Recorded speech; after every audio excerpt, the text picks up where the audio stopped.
It's John Bowden, and it's the top 15 artists of 1976 on Rock History Canada. Pierre Elliott Trudeau was a prime minister in 1976. We hosted the Olympic Summer Games in Montreal. Nadia Comaneci scored the perfect 10 in gymnastics. The CN Tower was completed in Toronto. Some of the big Canadian shows, The Beachcombers, The King of Kensington, The Friendly Giant, Canada AM. I think we watched all that stuff. Big movies, Rocky, Taxi Driver, All the President's Men. And the music, the biggest Canadian artists in Canada. We start with Valdi, with his guitar slung over his shoulders and stories about the common man. Valdi was Canada's folk troubadour. Valdi was born Paul Valdemar Horsdal. He was riding high in 1976 thanks to his heartwarming singer-songwriter style. By 76, he'd scored hits like Rock and Roll Song and Simple Life, really connecting with audiences across the country. His album Valdi and the Hometown Band was released in 76 and really showcased his warm blend of country, folk, and pop. He was always known for his down-to-earth persona and storytelling. Valdi was a staple of the Canadian landscape in 76.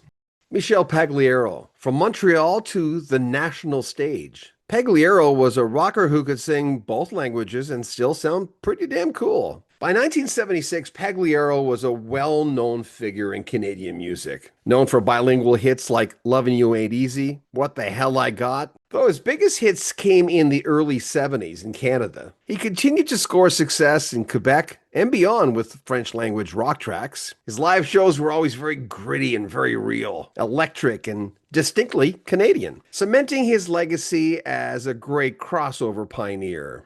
Gino Vanelli. With a lion's mane and a velvet voice, Gino Vanelli brought sophistication to Canadian pop rock. Gino blended pop with jazz and soul like no one else. In 1976, he was coming off the critical acclaim of Storm at Sunup and had just released The Gist of the Gemini, an ambitious concept album produced by his brother, Joe. There was something about his hypnotic stage presence that a lot of people noticed, and he had really impeccable vocals. It also made him one of the most intriguing Canadian exports of the year. He was appealing to both prog and pop fans. The Stampeders. They put Calgary on the rock map with their blend of southern rock and pop hooks. By 1976, the Stampeders already had a big hit in the US with Sweet City Woman. That one was big in both countries. They continued to tour relentlessly and release new material with Hit the Road. Their high energy performance and country tinged sound really made them a fan favorite across the country, and they played, it seems, every stadium across the country. By then, the Stampeders' chart dominance was starting to wane a little bit, but they remained part of Canada's rock identity, certainly that year. Joanie Mitchell. She was never just a singer-songwriter by 1976. Joanie was a genre-bending musical architect. In 1976, Joanie Mitchell released the jazz-tinged Hejira, one of her most musically adventurous albums, blending jazz folk and poetic lyricism. The album was shaped in part by her collaboration with Jaco Pastorius, the great bassist from Weather Report. Her refusal to stay in one lane made her the critical darling and a creative giant. Hejira didn't top the charts, but it influenced a generation of musicians, and it proved that Joanie Mitchell was always a step ahead. Burton Cummings. No longer just the voice of the Guess Who, Burton proved he could fly solo. In 1976, Burton Cummings released his self-titled debut album with the smash hit Stand Tall and I'm Scared. The former scored a number 10 in the US and topped the Canadian charts. And of course, he had a lot to prove after the Guess Who, and he certainly did it with style, blending piano rock and personal lyrics, and of course, a commanding voice. He was no longer part of a band. He was a solo star in 1976. Well, my favorite Canadian band of all time, April Wine. They were hard rockers from Halifax who had found a national audience. And in 1976, April Wine roared. The band dropped The Whole World's Going Crazy. The album was the first in Canadian history to have platinum advanced sales orders. With hits like a Lover Like a Song and the title song, they struck the perfect balance between arena rock and radio-friendly melodies. They constantly toured. They were like the Stampeders. I grew up in Newcastle, New Brunswick, Miramichi, Newcastle, and Chatham. And the Stampeders were there, it seemed, every year, and so was April Wine. They were really tight musicians. And the success of The Whole World's Going Crazy helped establish them as one of the top bands in Canadian music history. Well, we couldn't have a list like this without Anne Murray. She was already a household name. But by 1976, Anne Murray just kept soaring higher. That year, she released Keeping in Touch, continuing her reign as Canada's queen of adult contemporary and country pop crossovers. Though the album didn't have a major hit single, her consistent sales, warm voice, and let's not forget a very relatable persona kept her on the A-list easily. And having sort of a girl next door persona, and this is from a woman who really had genuine charm, Canada loved her. Klaatu. And we tip our hat to Terry Draper, who we just lost. They were the mysterious band no one had seen. And some people thought they might have been the Beatles. Klaatu released their debut, 347 EST, in 1976. A dreamy, quirky blend of Beatlesque pop and progressive rock. Tracks like Calling All Occupants of Interplanetary Craft, of course also released by the Carpenters, caught fire, but even in 76, critics were buzzing. The band's refusal to reveal their identities sparked wild rumors about the Fab Four, but really what mattered most, I thought, was their music. Those first three albums were spectacular, lush, strange, and ahead of its time. Sweeney Todd, a band that was co-founded by Nick Gilder, who would later have a big hit with Hot Child in the City. He formed the band with guitarist Jimmy McCulloch. And although they'd soon part ways, the band did have a big hit with Roxy Roller. Sweeney Todd had a very short life, but a bright, shining moment in 1976. They were kind of a Canadian glam flashpoint. After Nick Gilder left, a young Bryan Adams with long hair replaced him. They recorded a second album, If Wishes Were Horses, in 1977, when Bryan Adams was just 16 years old. Though the follow-up didn't match the commercial firepower of Roxy Roller, Sweeney Todd remains a fascinating launching pad, not just for one, but two Canadian rock legends.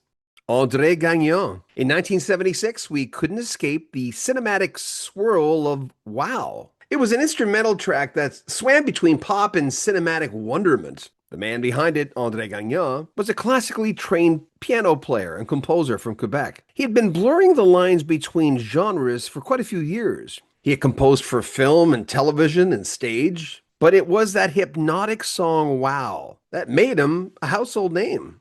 Triumph. They were one of the first power trios that were commercially successful in Canada. In 76, Canada got its own answer to Led Zeppelin. That's when Triumph officially roared onto the scene. Formed in Toronto by drummer and singer Gil Moore, guitarist singer Rick Emmett, and bassist keyboardist Mike Levine. They released their debut album in 1976 on Attic Records. It was self-titled. Though they were still flying under the radar commercially at least, the album really made a bold statement, filled with ambitious tracks like Blinding Light Show, Moonchild, 24 Hours a Day, and Street Fighter. They would go on to become one of Canada's most enduring rock bands.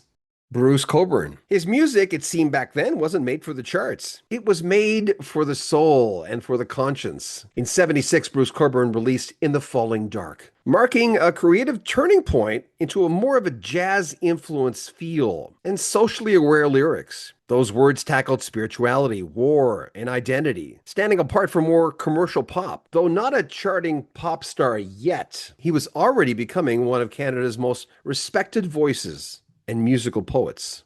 Gordon Lightfoot, the storyteller of a nation.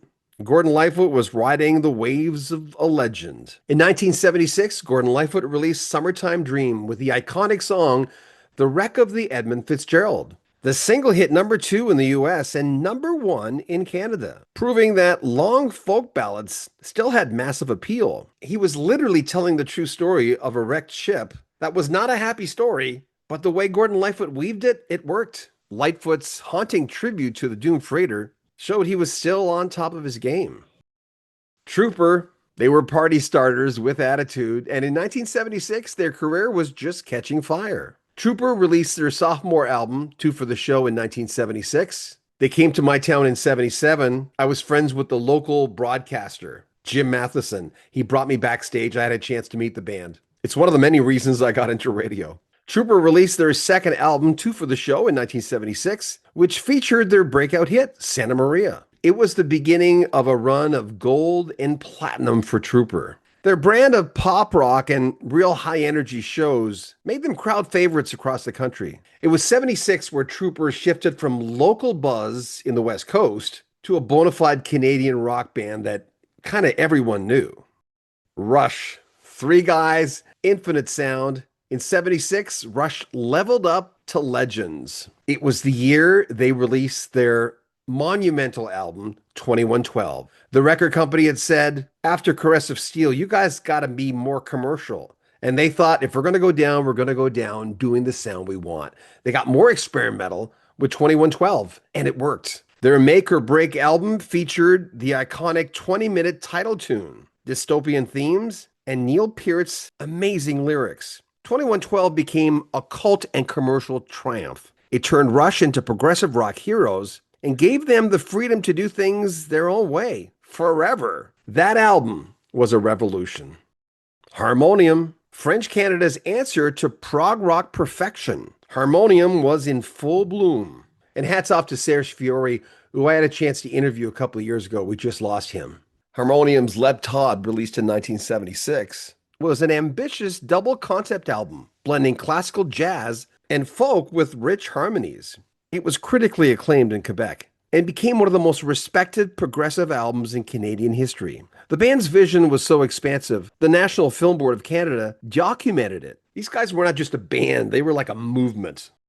And finally, Bachman-Turner Overdrive. They were known as being the hardest working band in Canada. And in 1976, they were still rolling down the highway. That year, BTO released Head On, featuring Take It Like a Man and Looking Out for Number One. Though it didn't reach the heights of their earlier hits, like Taking Care of Business, they remain road warriors and FM radio staples. Randy Bachman's riffs or Fred Turner's gritty vocals certainly kept BTO on top. They were still unmistakably Canadian, loud and proud.